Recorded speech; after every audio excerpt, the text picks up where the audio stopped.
Salut Yacine. Salut Déborah. Je suis ravie de t'accueillir pour ce deuxième épisode de ton podcast, justement.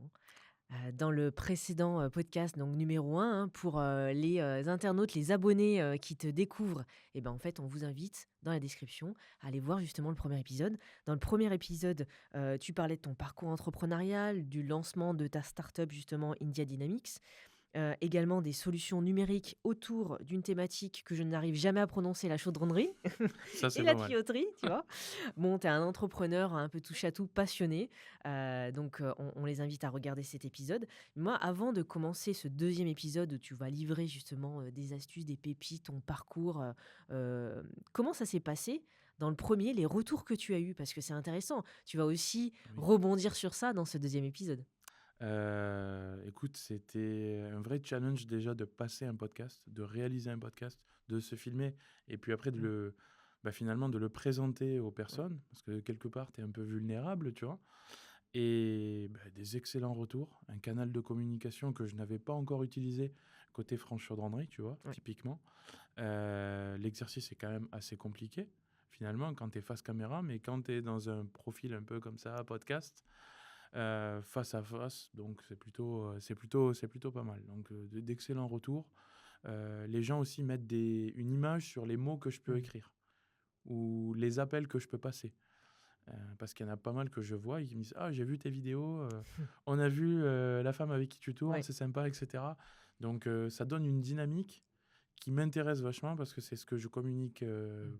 ce que j'essaie de communiquer en tout cas un maximum. Et donc du coup, voilà pourquoi on est là pour le deuxième et encore plein d'autres. C'est vrai que la vidéo a ce pouvoir de présenter, d'humaniser, la personne, tu vois? Encore une fois, on n'est pas tous habitués, à bien parler et cetera, mais c'est pas grave en fait, c'est nous-mêmes.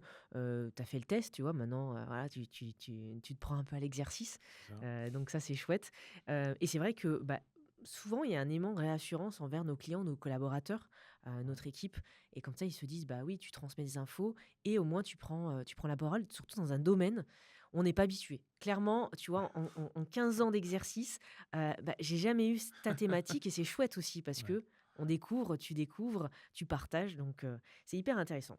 Hem, Avant de commencer ce 2e, est-ce qu'il y a des choses qui ont bougé depuis la dernière fois? Tu étais au tout démarrage justement, tu es où aujourd'hui? Ah bah, écoute, ça a beaucoup changé Mmh. et je me rends compte que la vie d'entrepreneur, ça change tous les jours. Donc finalement, la dernière fois, c'était début septembre, là, on est début novembre. Beaucoup de choses ont changé, que ce soit sur la partie Weldix, où j'ai intégré du coup Mmh. l'entreprise, début août. Donc c'est une entreprise où voilà, les personnes avaient déjà à peu près une vingtaine d'années d'expérience, donc 5-6 au bureau. C'est quelque chose de fort qu'ils ont Mmh. construit et toi, tu arrives petit à petit et tu t'adaptes et tu apportes Mmh. justement cette brique, «jeune» entre guillemets, moderne, dynamique, avec de nouvelles méthodes qui fait que ça va être, complémentaire sur l'assise, des 20 années qu'ils ont pu, mettre en place, quoi. À côté de ça, India Dynamics, alors là, je te raconte pas, hein, du coup, vu que c'est le petit bébé, forcément, ça explose comme du popcorn, chaque semaine. Donc on travaille avec les développeurs, là, on est dans le dur, on pourra y revenir, en profondeur. Mmh. Et puis après, tu as toute la communication, que ce soit sur LinkedIn. Là, je vais lancer une newsletter prochainement. Ouais. Une chaîne YouTube qui a été lancée où on a mis notre premier podcast et des shorts Ouais. que je vous encourage à aller voir. Et donc, tout le relationnel finalement, même le réseau se réanime, me Mmh. renvoie des messages, des personnes que je n'ai pas vues depuis plusieurs années, qui sont tombées sur un réel sur YouTube ou sur TikTok, tu vois? Et tu vois, pour l'anecdote, TikTok, c'était, une erreur. Donc à la base, je voulais utiliser TikTok Ouais. pour faire, pour faire du montage. Et Ouais. donc du coup, je suis allé au bout, j'ai mis une petite musique d'ambiance, un filtre et cetera, pour que ça paraisse, voilà, un peu plus, on va dire, dynamique, Mmh. en quelque sorte. Et puis, j'ai appuyé sur le dernier bouton et ça a publié la vidéo. Moi qui pensais que je l'avais en juste pour moi, et voilà que je vais me coucher, le lendemain, je reçois des notifs, des likes, des commentaires, des machins. Je me dis: «Mais c'est quoi ce truc?» Je clique et puis en fait, c'était publié. Et les gens en fait m'ont commencé à m'envoyer des messages: «C'est super, tu te lances et tout, c'est Ouais. super dynamique», et là je me suis dit: «OK, d'accord, Ouais. faut Faut y aller. Faut faire quelque chose, quoi. Ouais, voilà, D'un loupé finalement, ça, c'est ça, ça fait une belle solution. exact. On le dit sans arrêt, l'intérêt, des outils digitaux, dans le parcours. Pourtant, on peut se dire: «Mais toi, tu es dans un secteur où c'est plutôt, heu, quand je dis terre à terre, c'est-à-dire c'est dans la terre, c'est dans la matière, le web ou, les réseaux sociaux vont pas servir» et au contraire, en fait, toutes les thématiques et tu en es la preuve vivante, de ne pas hésiter à communiquer dans sa spécialité. C'est exactement ça et tu le vois, c'est comme tu l'as dit, c'est un métier Mmh, très concret finalement, mmh, où, la finalité, c'est ce qu'on disait sur le premier épisode, c'est la technicité du soudeur ouais. et la communication, étant donné que c'est un métier de l'industrie lourde, mais qui est à la base de toute industrie, il faut des tuyaux, il faut des Mmh, récipients et malheureusement, tu vois, il y a une hiérarchie où ça n'a pas été valorisé ce métier et donc aujourd'hui, tu vois, tu as le syndicat de mmh. France Chaudronnerie, tu as les écoles, tu as les entreprises qui promouvoient et il faut aider, il faut prendre la parole, faut aller devant une caméra et justement mettre en valeur ce métier et mettre en valeur le fait qu'on peut faire des choses nous aussi, quoi. Oui, Voilà, puis expliquer ce qui se passe dans l'envers du décor. Je trouve que c'est intéressant. Tu vois, les complètement. anecdotes, les cas, comment ça se passe, Voilà, les collaborateurs qui oseront pas, eux, prendre la parole, se mettre en avant. c'est ça. Donc, t'as un peu un rôle de leader, de porte-parole, tu vois, dans ton domaine. C'est bien, c'est chouette. Écoute, j'essaye d'être un ambassadeur de la chaudronnerie et j'essaye de le faire du mieux possible, en tout cas. Comment ça se passe ton quotidien, les premiers pas entre l'entrepreneuriat versus le salariat? Parce que c'est jamais facile. Ah, écoute, là, c'est c'est 2 mondes différents. Ouais. Finalement, tu te dis, l'entrepreneuriat, tu sais, quand tu regardes des vidéos, parce que je me suis quand Mmh. même documenté, j'ai regardé des podcasts, des personnes qui se sont lancées, des hommes, des femmes dans l'entrepreneuriat et tu vois, tu accumules un peu le Rex Mmh. et tu regardes un peu le Rex et ils te disent finalement, que ce n'est pas la liberté. Mmh. Alors que c'est ce qu'on t'affiche quand on te dit un entrepreneur, tu vois liberté. OK, tu as la liberté de rien faire, tu as la liberté de te lever à 10 heures, personne va t'engueuler. Mais derrière, tu te nourris pas, tu gagnes pas d'argent, tu te développes pas. Et au début, au contraire, tu pas libre. Ouais. Dans le sens libre, dans le sens où tu travailles pour toi. Ouais. Donc tu te mets le niveau d'ambition que tu veux. Et donc, étant donné que moi, je veux tout faire tout vite, ben forcément, tu fais des journées de 22 heures. Donc très vite, tu fatigues, etc. Donc, et tu te vois que côté salariat, je me donnais quand même beaucoup. Mais tu as une charge mentale qui est quand même beaucoup plus agréable quand tu Ouais. es salarié parce que tu penses pas à rentrer de l'argent tous les jours dans la boîte. Et ça, mine de rien, c'est une Mmh. charge mentale qui est terrible. Quand tu te lèves le matin, que je connais des chaudronniers, tu vois, qui font 6 7 millions de chiffre d'affaires, eux, typiquement, chaque jour, ils doivent rentrer 20 000 € dans la boîte de chiffre d'affaires. Ah oui. Tu vois, rien, l'air de rien, quand j'étais salarié, je me suis dit, punaise, ah ouais, tu dois pas dormir Mmh. tous les jours comme il faut, quoi. C'est la vie d'entrepreneur. Tu gagnes beaucoup, tu as beaucoup de stress, tu as beaucoup de bonnes nouvelles. Enfin voilà, c'est Mmh. montagne russe quoi finalement.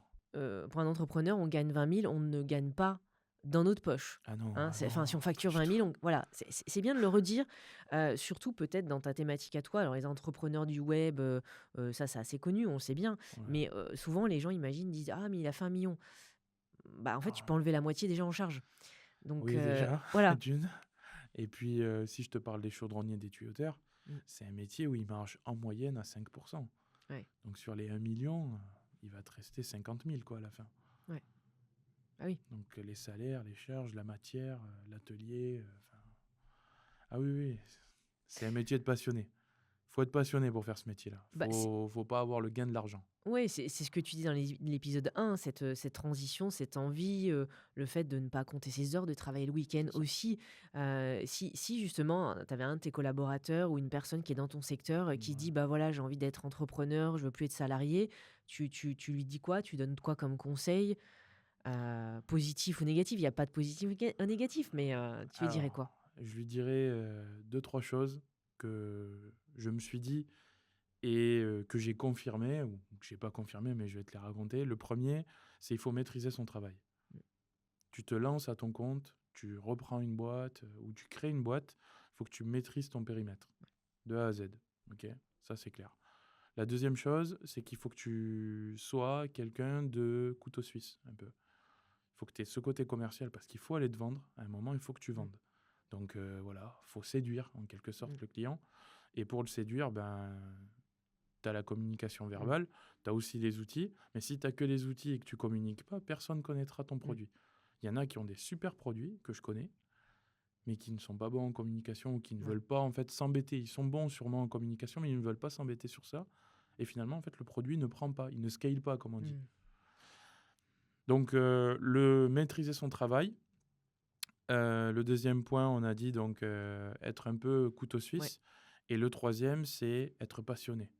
Tu vois, et Macron, il disait en gros, vous devez vous lever chaque matin avec des convictions très fortes Mmh. et le soir, dormir avec des énormes doutes. Alors, je fais pas de politique, hein, Oui, attention. oui, non, non. C'était plus une phase d'entrepreneur, Voilà. je pense qu'il a sorti. Et c'est vrai que ça, on s'endort, on a plein de questions, plein de doutes, et on se lève le matin. Si devant la glace, on n'est pas motivé à tout déchirer, bon, ben, on peut aller se rendormir, quoi. En fait, c'est assez brut comme conseil, mais c'est clair, quoi. À l'entrepreneuriat, oui, il faut être passionné. On va pas. Déjà, on fait plus d'heures, c'est Ouais, différent. Bien sûr, il y a des avantages. Tu travailles ton compte, c'est toi qui gagnes ton c'est clair, argent, c'est toi qui gères ton planning, c'est ça. etc. Mais évidemment, il faut avoir cette autonomie et cette envie de se remettre en question. Mon père était dans la mécanique auto, donc ça me parle très bien. Ouais, Et même s'il avait des salariés, il avait une équipe, il disait que si demain il tombait malade, effectivement, tu as quand même le haut de la pyramide, entre guillemets, qui est en cascade. Donc oui, c'est pas toujours facile. Ça, il faut l'avoir en tête. Mais c'est bien qu'il y ait des deux, hein. Il faut des salariés pour donner la place aux entrepreneurs et complètement. vice-versa. Bah, une complémentarité.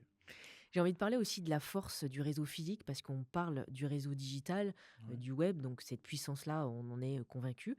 Mais comment ça se passe justement, ce réseau physique dans ton domaine et surtout dans le lancement d'India? Alors, bah, comme tout métier, je pense, le monde est petit. Mm.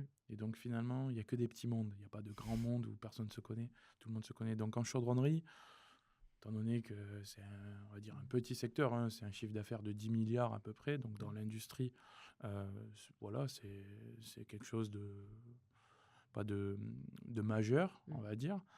Et en fait, une fois que je suis arrivé au syndicat, encore une fois, chez France Chaudronnerie, tu es exposé. Et ce réseau, aujourd'hui, il m'aide énormément parce que pendant Mm. 5 ans, j'ai répondu à 2000 appels de questions Ouais. techniques, j'ai répondu à peu près la même chose en email. Et donc, lorsque tu aides quelqu'un, un industriel, à sortir du pétrin sur une problématique, ben, c'est ce qui va commencer à créer comme un peu une toile Mm. d'araignée ton réseau. Et les connexions vont se faire. Et aujourd'hui que je suis parti, je lance India Dynamics, je lance à mon compte, même côté Weldix, je me rends compte de ce pouvoir Ouais. du réseau, notamment quand tu pars pas avec une grande force, quoi. Ouais. Et aujourd'hui, il est vraiment très avantageux de connaître les personnes influentes du métier pour justement aller discuter d'idées. Mm. C'est même pas vendre un produit, c'est discuter d'idées. C'est Oui. ça le plus important en fait au final. Dire que tu existes en fait. Voilà, Voilà. exactement. Et une fois que tu as fait ça, derrière, c'est vraiment, je ne vais pas dire que c'est de la philosophie, mais c'est Mm. est-ce que on est sur la même fréquence? Il y en a avec qui ça match, et la plupart du temps ça match parce que les outils sont dédiés Mm. au métier, et il y en a d'autres qui, voilà, ne sont pas forcément encore intéressés. Ça viendra. Du coup, c'est quoi les ambitions aussi, d'India, ta vision? On en a un peu parlé, mais maintenant, au bout de 2 mois, il y a des choses qui sont encore plus claires qu'avant? C'est clair, ça a évolué Ouais. déjà, donc ça a forcément changé. Il y a des choses qui se sont confirmées.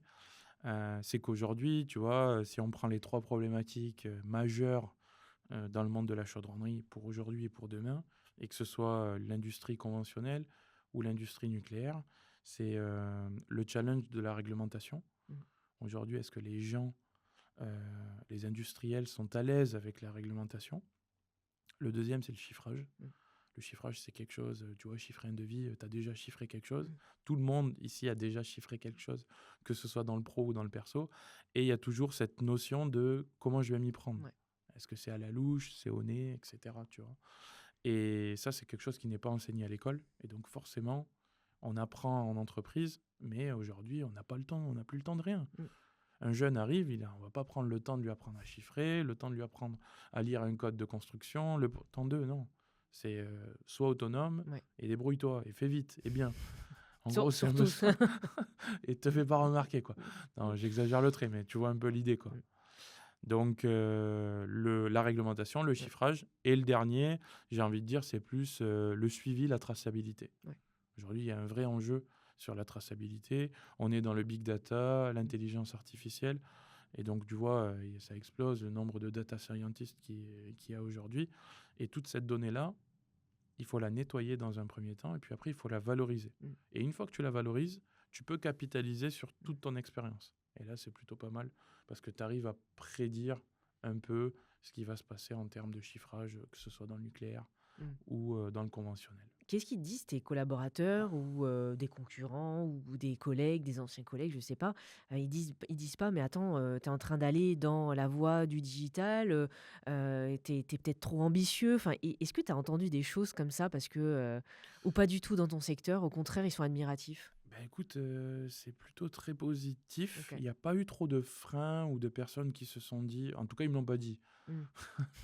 Voilà, donc moi, j'ai eu que des retours positifs et non, au contraire, je pense que comment dire? Le sentiment général, c'est que c'est enthousiasmant que quelqu'un Mmh. prenne, le micro, se Ouais, mette devant une caméra et parle du métier. ouais, Parce que l'air de rien, entre YouTube, LinkedIn, la newsletter et puis le réseau physique, ouais. ben, ça va faire en sorte que, bah, ça va communiquer. Il y a des gens, tu vois, hier, j'étais à un événement soudage avec, EDF Mmh. et puis il y a une personne que je n'ai jamais vue et qui, elle, me connaissait à travers les Ouais, vidéos. Pas à travers les posts écrits, mmh, mais à travers les vidéos et c'est plutôt intéressant parce que, du coup, ça crée un lien de contact mmh. et tu amorces une discussion beaucoup plus rapidement, quoi. Donc c'est plutôt sympa, ouais. Aujourd'hui, tu m'as confié une petite anecdote. Tu m'as dit qu'il y avait la Mmh. sortie du prototype le jour C'est même ça. où on tournait l'épisode. Alors vous l'aurez, dans quelques jours évidemment. Est-ce que tu peux m'en parler et me dire qu'est-ce qui se passe? Donc dans l'évolution d'India, pour prendre la suite, on s'est focus sur un angle d'attaque qui est la brique réglementaire, donc une des 3 dont je te parlais. Mmh, Donc aujourd'hui, on développe activement avec, le prestataire informatique, l'outil réglementaire. Dans cette première étape, on a choisi de sortir un prototype de démonstration qui, durant tout le mois de novembre et un peu le mois de décembre, on va venir faire tester aux utilisateurs, aux industriels pour avoir un REX sur la mmh, méthodologie. Derrière, il y a tout un tas de fonctionnalités qu'on ne va pas montrer, mmh. justement parce qu'on est en train de le peaufiner, de le développer, et puis ça fait aussi partie de la surprise de la sortie. Mais sur le fond technique, on a aussi besoin d'être raccord. Mmh. Et donc, comment ça se passe? En fait, c'est un outil qui répond à la DESP, qui est en fait la directive des équipements sous pression. C'est la réglementation européenne pour les équipements sous pression dans l'Union européenne.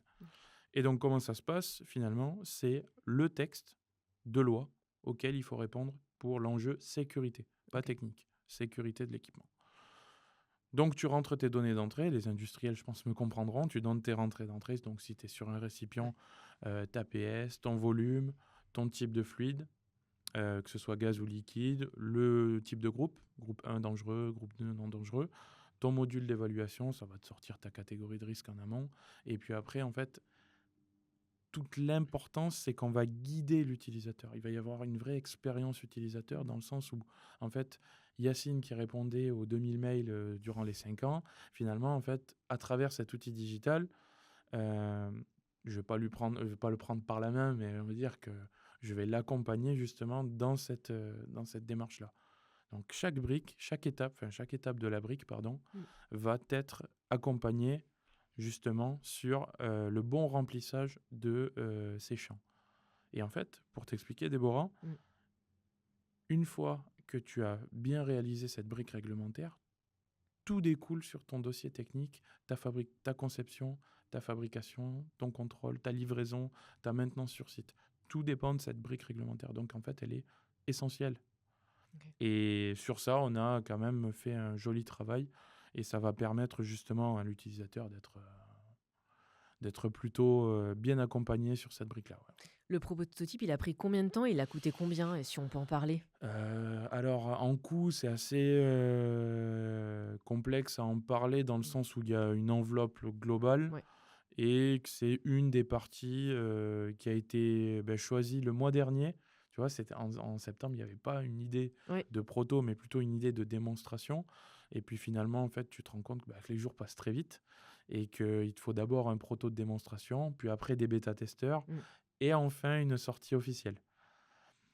Et du coup, Donc ça prend plus de temps que prévu. Enfin, des fois, on ouais, s'imagine que ça va sortir en 2-3 mois c'est ça. et ça prend plus de temps en général. Clairement, ouais, on avait ambitionné fin d'année. Mmh. Bon, finalement, on a eu un prestataire informatique qui Mmh. est très réactif. Je mets quand même beaucoup de tempo, quasiment journalier, hein, tous les soirs, je travaille dessus. Mmh. Donc, je les relance, les gars, je leur dis voilà, j'ai modifié ci, ça, on peut y aller.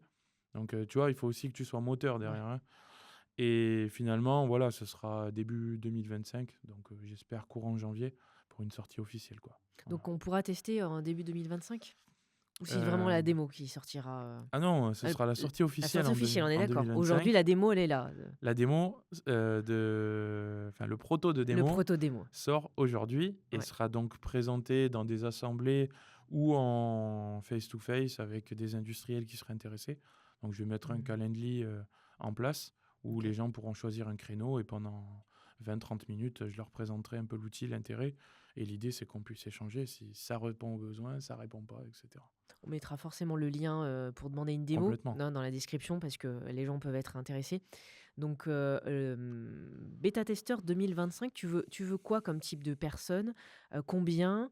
C'est quoi qu'il te faut? Alors, c'est super intéressant comme question parce que l'outil réglementaire, quand on l'entend parler, tu vois, c'est un texte réglementaire, c'est pas forcément très sexy. On se dit que c'est pour des ingénieurs Mmh. très Oui. orientés qualité ou bureau d'études. Et en fait, pas du tout. L'outil réglementaire, étant donné que je t'ai dit que c'était la base de tout le projet, ça va servir à 3 types de personnes. 2 plutôt. Donc l'expert qui est en bureau d'études ou en qualité, naturellement, parce qu'il va rédiger derrière une note de calcul, une note de fabrication, une notice d'instruction, enfin, Mmh. il va mettre en place pas mal de choses. Et puis après, en fait, tu as aussi le chargé d'affaires, qui lui est plus transversal, qui est en relation client et qui, du coup, va aller voir le client, va récupérer, en fait, le besoin du client.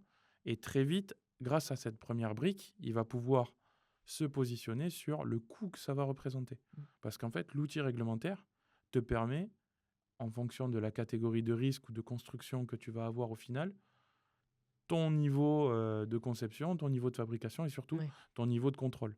Donc si le niveau de contrôle est très Mmh. haut, ça va coûter plus cher. Et donc très vite, ça te permet de te positionner sur une estimation globale euh, du prix de l'offre, quoi. Voilà. Du coup, 2025, il va y avoir les bêta-testeurs, on va dire janvier, hein, c'est Ouais. approximatif. Il te faudra combien de temps pour récupérer toutes les données des bêta-testeurs et c'est quoi la vision des années d'après? Alors ça va aller très vite sur cet outil Ouais. réglementaire, finalement, parce que c'est un processus et une méthodologie qui est assez rodée. Mmh. Donc moi, ce que j'attends finalement, c'est beaucoup de retours sur l'expérience utilisateur. Mmh. La brique technique, j'ai envie de te dire, j'en ai fait pendant 5 ans, je l'ai travaillé à fond tout cet été. Euh, je suis assez confiant sur le suivi, la méthodologie, ok, étape par étape. Moi, ce que je veux voir, c'est vraiment est-ce que ça va aider l'utilisateur à être autonome et à pouvoir utiliser Mmh. 100% de l'application. On en revient à ce qu'on disait, et ça va pas bouger sur le premier podcast. Je veux faire du premium. Ouais. Ça veut dire que je veux pas une application où la personne se dit ouais, bon, ouais, ça fait le taf. Non, je Mmh. veux qu'ils disent c'est génial, il me le faut, j'ai envie d'utiliser ça. Et pour avoir ce genre de retour, il faut que l'application soit béton, quoi. Ouais et du coup, tu me fais rebondir sur une chose, chaque projet prend du temps. Des fois, on est tous un peu pressés. Voilà, quand on est Ah, entrepreneur, on est passionné, on veut que ça aille vite, on veut que les résultats soient là, qu'il y ait une communauté qui se crée, et cetera. Et en fait, non, la réalité, c'est que ça prend du temps. Et là, tu es bêta-testeur et j'imagine que toi, tu peux témoigner. Enfin, moi, je suis pas dans ton domaine, mais je peux le témoigner, c'est sûr. oui, Tout prend du temps et il faut gérer ses frustrations. ouais. Ouais. Alors ça, je pense que c'est le plus dur parce que tu te lances, donc tu communiques, les gens attendent, tu dis ben ouais, il va y avoir une démo dans 2 mois, dans Mmh. machin, et puis tu te rends compte que ben, en fait, tu as des temps que tu avais imaginés en une semaine qui en prennent finalement 3, que ce soit la signature de contrat, Ouais. que ce soit l'accord sur le cahier des charges avec le prestataire. Et pourtant, le prestataire que j'ai, je les trouve ultra réactifs, tu vois. Mmh. Et il faut gérer ça, ce temps long. Donc c'est frustrant d'un côté, et quand tu es survolté, eh ben, en fait, tu te rends compte, tu te dis est-ce que j'ai un problème, est-ce que non? Et puis tu vas rencontrer des entrepreneurs des nouveaux. Mmh. Tu te rends compte que tu es comme eux. Mmh. Et puis, tu vas rencontrer des entrepreneurs qui ont un peu plus de coffre et ils vont te dire, c'est normal, c'est le début. Mais tu vas apprendre à gérer ça et tu vas Mmh. apprendre aussi à prendre en compte que dans tes projets, il y a des temps longs et qui sont incompressibles.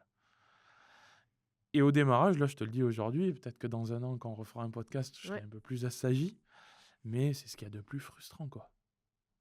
ouais. Mais C'est c'est une bonne frustration, tu vois. Je termine sur ça, c'est une bonne frustration parce que finalement, ces temps longs, t'en apprends. Tu penses que tu peux faire ça très rapidement et finalement, quand tu prends le temps long, au début, tu râles un peu.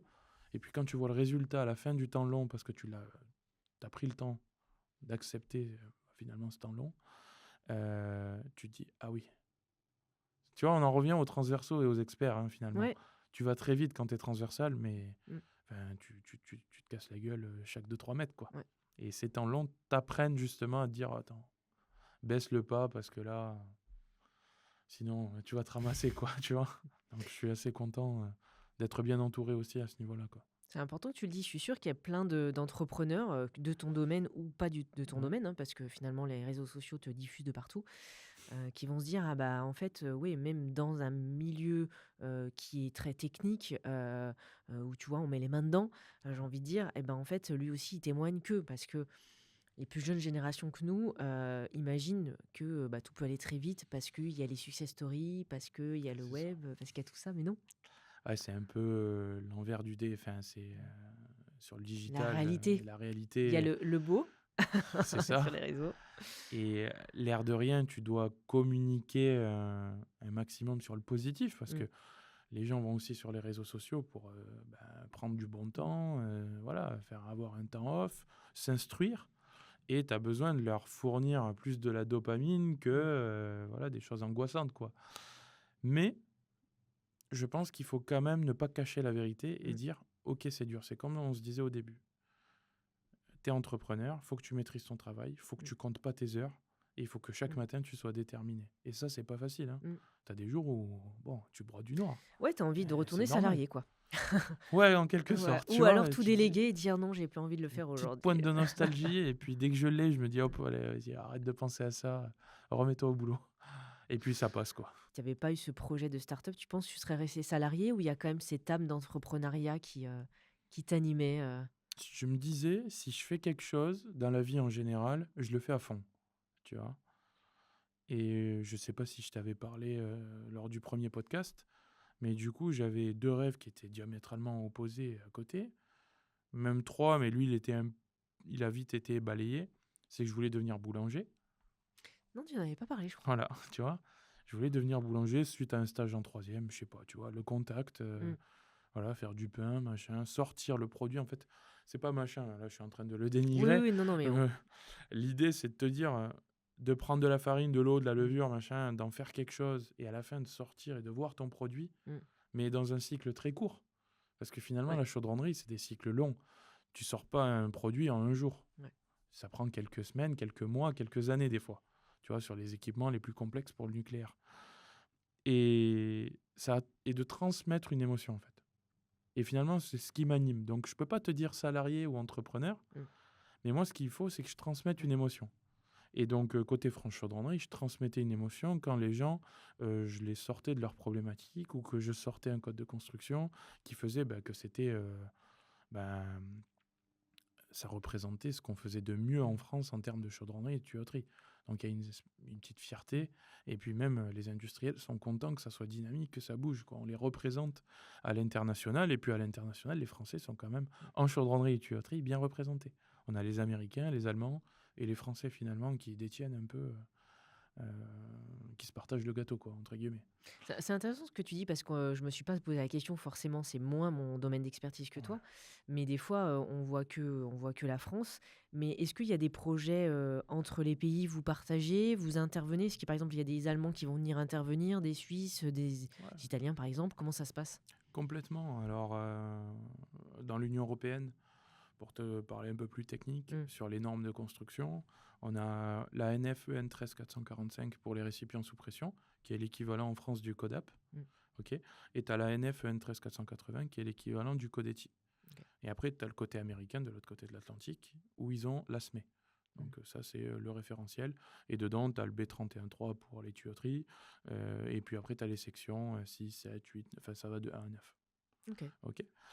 Et en fait, il y a des séminaires, il y a des colloques, il y a des symposiums qui sont mis en place où des Italiens, enfin même tous les pays du monde, vont aller justement présenter, suivre des conférences. Mais c'est vrai qu'il y a une chose qui est, on va dire, évidente, peut-être pas pour les personnes qui nous regardent, mais c'est que lorsque tu es rédacteur d'un code, tu as cette crédibilité de pouvoir en parler. Quand tu ne rédiges pas un code, c'est plus différent. Tu as le Rex, mais il y a quelque chose qui manque. Mais tout le monde peut rédiger? C'est-à-dire, non, Non, voilà, donc c'est c'est ça. au syndicat Oui, voilà, France Chaudronnerie que justement les codes ont été c'est lancés ça. en 1941. Donc voilà, c'était l'année de création et c'était aussi le but de la création du syndicat, c'était de mettre en place des règles de l'art, on va dire un peu plus écrites. Ouais, non, mais Voilà. tout à l'heure, on parlait de la vision. Peut-être que tu peux en rajouter voilà, un peu ce que tu imagines par rapport à India Dynamics. Je reste sur l'idée que j'avais et que j'avais déjà imaginée depuis quelques semaines, quelques mois, même, enfin, ouais, ça va faire même 1 an que j'y réfléchis, à créer un univers de la chaudronnerie avec différentes briques, ok, qui vont s'imbriquer et qui vont être le fil directeur d'un projet en chaudronnerie et en tuyauterie. Tu as la brique réglementaire, tu as la brique chiffrage, tu as la brique calcul, tu as la brique fabrication, enfin méthode fabrication, la brique soudage, qui est une vraie problématique, un vrai challenge aujourd'hui, le soudage, la brique contrôle et la brique maintenance finalement. Et puis après, tu as un fil directeur, parce que juste avant, tu as la matière première avec la traçabilité. Donc tu as des petites briques qui viennent aussi se rapporter. Et donc en fait, finalement, ce fil directeur, il a évolué, mais il reste là. Donc aujourd'hui, on travaille sur cette première brique réglementaire. Demain, c'est pas nécessairement le chiffrage, c'est pas nécessairement le calcul. Les briques ne vont pas forcément être mis dans l'ordre, c'est plus par rapport aux opportunités et surtout aux besoins du marché. Aujourd'hui, en calcul, on sait très bien faire les choses. Si après la réglementaire, c'est le calcul, s'il n'y a pas de besoin et que si le besoin est bien répondu, je ne vais pas me mettre dessus. Je vais aller faire quelque chose qui répond au marché. Puis après, on va combler, quoi. Voilà. On n'a pas parlé de Weldix. Non. Tu m'as parlé du lancement du nucléaire, développement des produits aussi pertinents, donc toujours dans cet écosystème. Le pôle technique mis en place et aussi la traçabilité. C'est des mots-clés qui vont parler dans ton secteur. Mais du coup, moi, j'ai hâte que tu me répondes là-dessus. Alors, maintenant, ça fait 3 mois. Donc, les choses se sont mises en place et c'est assez positif. Première brique, c'est de mettre en place un pôle technique. Donc moi, qui étais directeur technique chez France Chaudronnerie et qui est ingénieur chaudronnier plutôt métallurgie, donc je suis assez à l'aise justement pour monter ce pôle technique. Et finalement, qu'est-ce que ça veut dire un pôle technique? C'est une assistance sur les produits que l'on vend, donc les produits de métal d'apport, et aussi à côté de ça, de l'assistance sur des normes de soudage, des codes de construction et sur la métallurgie en général. Donc ça, c'est en train d'être mis en place. Je réponds aux questions, ça commence à arriver de plus en plus. Le deuxième point, c'est la traçabilité des produits. Ça, c'est quelque chose, tu vois, je t'en parlais, mais sur le conventionnel, c'est important, mais sur le nucléaire, demain, ça va être primordial parce qu'on est vraiment à la base. Si on a une mauvaise soudure, un mauvais équipement, ça peut venir de la matière. Et donc, chaque matière que l'on vend, on la vend avec un certificat matière. Et donc, ce certificat matière, tu as une compo chimique, tu as des caractéristiques mécaniques, et tu as le client qui te demande un certain niveau. Et donc, ça va aller chercher justement des exigences plus élevées. Donc, moi, maintenant, je suis garant de ça. Et je suis garant et pour le conventionnel et pour le nucléaire. Et donc, en te parlant de nucléaire, l'ambition, c'est aussi que Weldix se positionne d'ici 2 ans. Enfin, on imagine que d'ici 2 ans, le lancement, l'industrialisation de la construction de ces centrales nucléaires va démarrer. Et il y a un gros travail, parce que ça, il faut le savoir. Quand tu passes de conventionnel à nucléaire, c'est plus la même chose. Administrativement, il faut être câblé différemment. Il faut mettre en place un processus bien spécifique. Parce qu'on touche quand même à quelque chose où il y a des enjeux de sécurité et de sûreté. Donc là, on doit être vraiment en béton. Et moi, je vais mettre en place justement pendant ces 2 ans tout ce travail pour être prêt d'ici 2 ans pour la vente et fournir des produits, on va dire, de qualité et de sécurité surtout. Voilà, Ceux qui découvriraient aujourd'hui sur l'épisode 2, bien sûr, les invite à écouter l'épisode 1, mais complètement. surtout, ils pourraient se dire, mais attends, on lui a parlé d'India Dynamics, il me parle de Weldix, il fait beaucoup de choses, le garçon. Est-ce qu'il a pas pété en vol? Comment ça se passe l'imbrication de ces projets? Parce que ça fait beaucoup de choses. Ah bah, tu vois, là, tu poses une question que je pense on me pose chaque semaine. Ah bah, voilà. Parce que les gens me disent: «Je comprends pas, tu fais quoi? Tu fais Weldix, tu fais du digital, Mm, tu plus chez France Chaudronnerie». Enfin, mm, il y en a qui pensent encore que je suis chez France Chaudronnerie. Bon, après, c'est normal, hein. mm. Bah, c'est ton Je suis parcours passé précédent. je suis pas passé sur le JT de TF1 pour annoncer à la France que j'avais quitté France Chaudronnerie. Mais, en gros, je me suis mis à mon compte. Donc aujourd'hui, j'avais 2 challenges et c'est ce que je te disais, il me faut un challenge, en fait. Il me faut de la passion Mm, et Weldix, c'était un challenge. Aujourd'hui, Weldix vend des produits pour l'industrie conventionnelle, un peu pour le nucléaire, mais, Weldix a l'ambition de passer un cap. mm. OK? Et donc moi, je veux incarner justement cette brique-là qui va faire passer ce cap-là. Donc concrètement, qu'est-ce que ça se passe? Comment ça se passe, pardon? C'est que tous les jours, je travaille chez Weldix, Mm. OK? Ça représente 70 de mon temps hebdomadaire. J'allais te demander, donc tu as très bien fait. Voilà, donc c'est la journée quasiment. Ouais. Et puis après le soir, je travaille sur India Dynamics sur le fond. Mm. Par contre, c'est vrai que tu vois, s'il y a un besoin d'une réunion, d'une présentation, typiquement demain matin, on est en pleine semaine, je vais faire une présentation d'India Dynamics. Mm.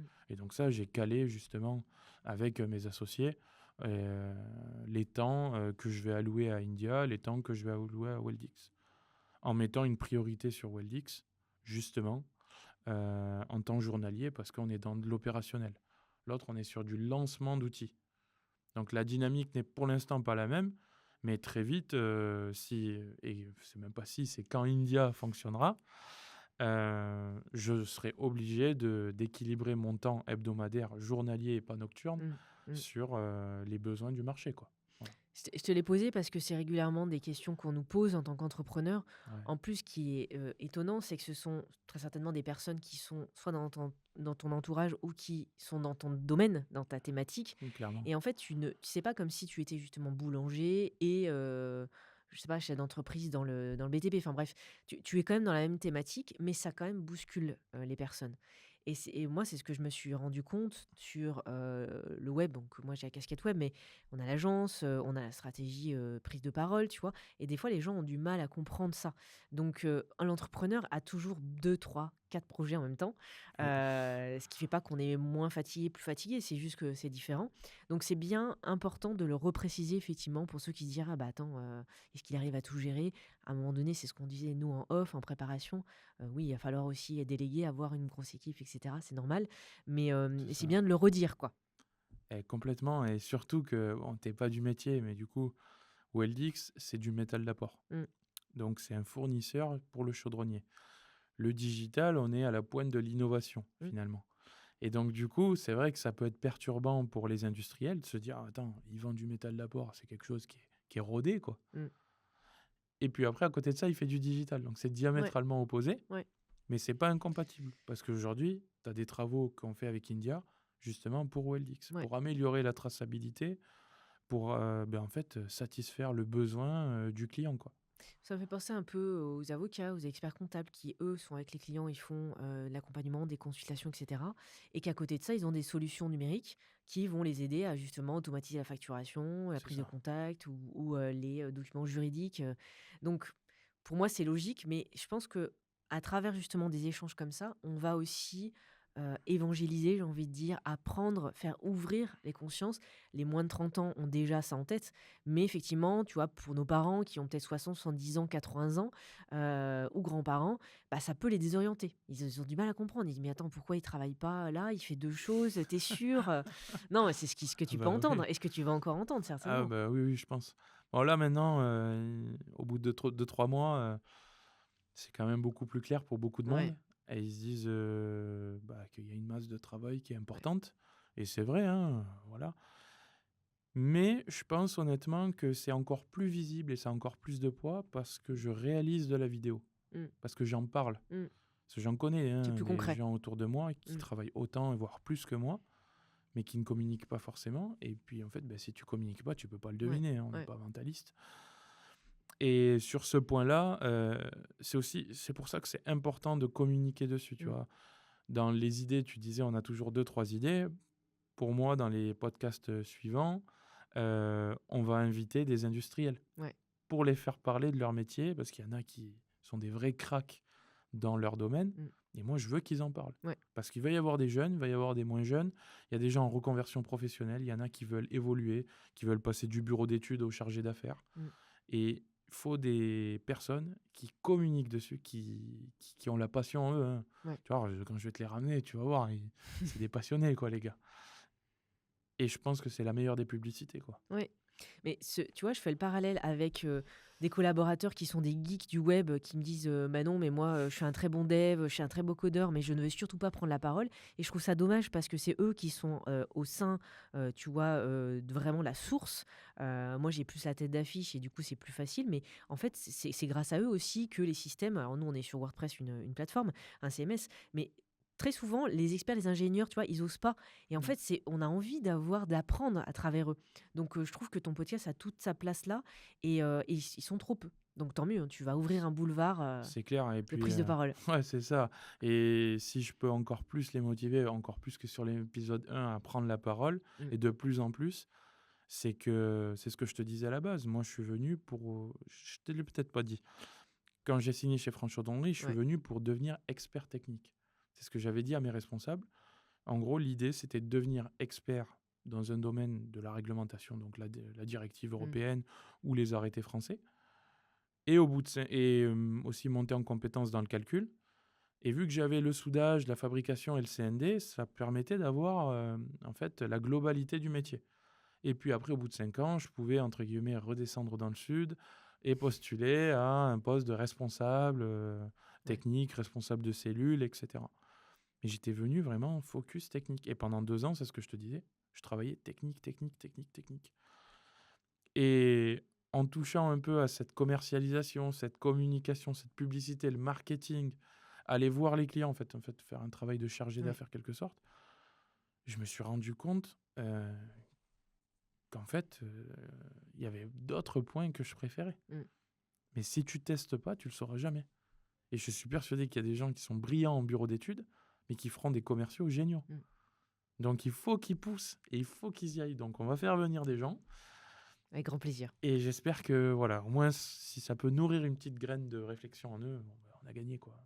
Bah, on Après, les invite du coup hein, pour complètement. l'épisode 3, 4. 3-4. Ok. Non, ça pourrait être intéressant. On verra le troisième. Moi, ce que je dis toujours, et j'invite tes abonnés à mettre des commentaires, à faire des retours. Parce qu'en fait, nous, on aborde des sujets qui nous semblent justes, qui semblent évidents ou moins évidents. Mais les retours qu'ils nous font, un commentaire, en fait, va nous permettre aussi de poser d'autres questions, d'autres approches, nous donner de la matière pour rebondir, justement, pour une personne qui dit « Ah bah oui, j'ai pas pensé, j'aurais voulu lui poser telle question. » Donc, j'invite toujours... Ouais, on les invite un maximum. Moi, j'ai beaucoup de retours verbal. Mm.